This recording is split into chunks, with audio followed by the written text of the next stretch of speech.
We are speaking with Trey Wasser, the CEO and Director of DryDen Corporation. Their ticker symbol is DRYGF. And Trey, one of the things I'm really curious about is how many studies or how much goes into, I guess, the scientific appraisal of the ground that you're looking at before, for lack of a better term, you put a shovel in the ground to start mining gold?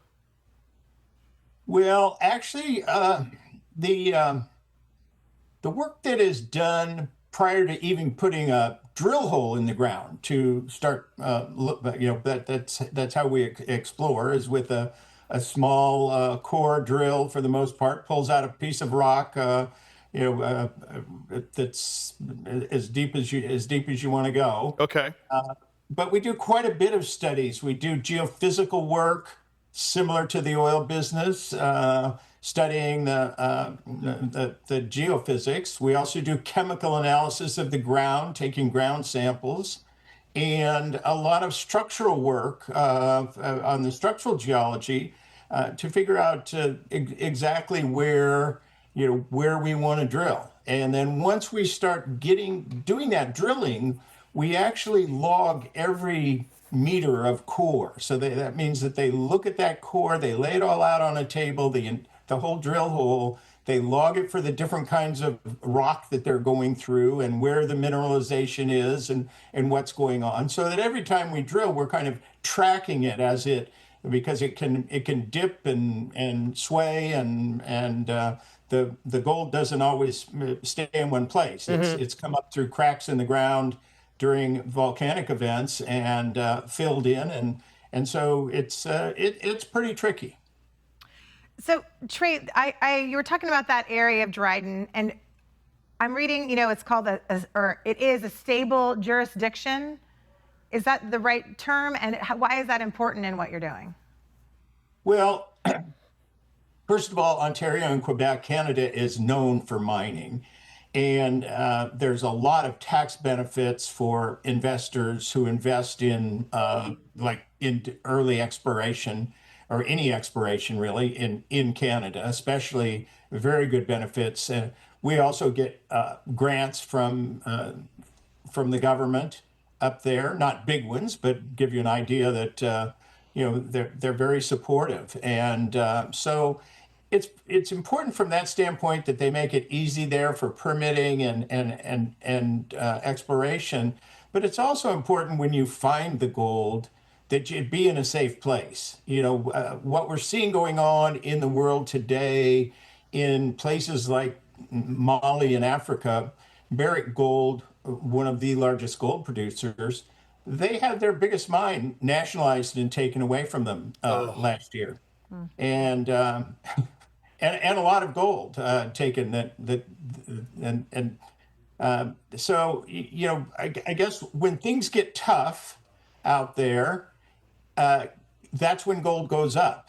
And when things get tough, everybody kind of looks and says, well, geez, that's our gold. That's not your gold. Right. So the jurisdiction is very, very important, and it doesn't necessarily have to be through full nationalization, but another country in Africa, Ghana, they just announced that they're increasing their tariff, royalties and tariffs on the gold production for anyone who's not a Ghana company, from about 3 to 5% to 9 to 12%. So that's the other thing that they can do, is just come in and decide we're gonna raise the royalties here, and you don't see that happen in Canada very often. Trey, are there any parts of the world in your mind that might have some pretty big gold deposits? You may not want to say where they are, but that is, like, I guess, undermined, or people aren't really knocking there and they should be? Or is technology and the fact that we're also interconnected, people pretty much know where the gold is? Well, look, the property we have is a very good example because it, like I said earlier, the last segment, it sits right on the Trans-Canada Highway. Yeah. And we have a highway access to 70,000 hectares of property. So you'd ask yourself, why hadn't that been explored? Now, it was mined in the early 1900s, but very small mining kind of done. And the reason there was that it was very heavily forested. You just couldn't, that Canadian bush that you can't even walk through, Sure. much less explore. And because there's been a pulp mill in Dryden for over 50 years, our ground in the last half a century has been heavily deforested. So now we not only have highway access, but we have areas that they've clear cut in the last 3 to 10 years that also have great logging roads. So we could drive a Toyota Camry to most of our drill sites. So that doesn't, and with the high grade gold in this area, we think we're in one of those areas. But just to the north of us, for example, there was a company that was bought out in 2021 by a large major company, Kinross Gold, bought out Great Bear. And they paid $1.6 billion for this little exploration company that had made a discovery up there that's going to be turned into a major mine. And they only put the first drill hole in that in 2019. They drilled for 2 years and sold the company for $1.6 billion. So to give you what kind of possibilities they are for what a home run looks like. You don't hit singles and doubles in exploring for high grade gold. You hit home runs and grand slams. Beautiful. Well, so speaking of that, if people are interested in investing in mining companies, what are the things that they should be looking at and evaluating? Well, I think, and I get this question asked a lot. I don't know why, but I'll go to some of these gold shows, like I'm going to in Vancouver tomorrow, and people will come up to me and they'll be in a room there with 30 different companies. And, they look like deer in the headlights asking me, how do I tell, Yeah. And I say, well, look, there's a few things you can look at initially. First of all, the management. Has the management done this before? And our board at DryDen is all made up of people who have successfully built junior mining companies, found the gold, and sold the companies and made shareholders money.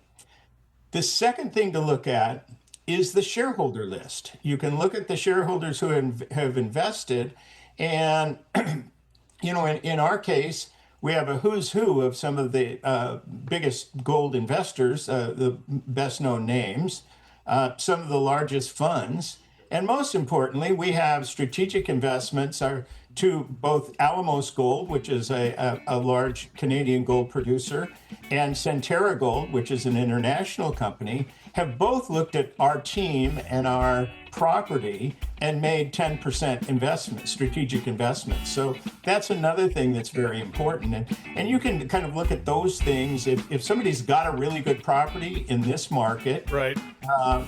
The big boys want to own a piece of it and have and have a skin in the game there, if you will, because during the rough years for gold mining back in 2015 to 2017 especially, the major companies they quit the exploration business. It was just, and they got rid of their early stage exploration properties, and consequently they don't have the young smart geologists. The young, smart, good-looking guys like you, Trey. Trey, we're up against it. Trey Wasser, CEO, Director of DryDen Corp, DRYGF. Trey, always appreciate it. Smarter now about gold than before when we started. I keep it here. Much more to come with the Big Biz Show right after this.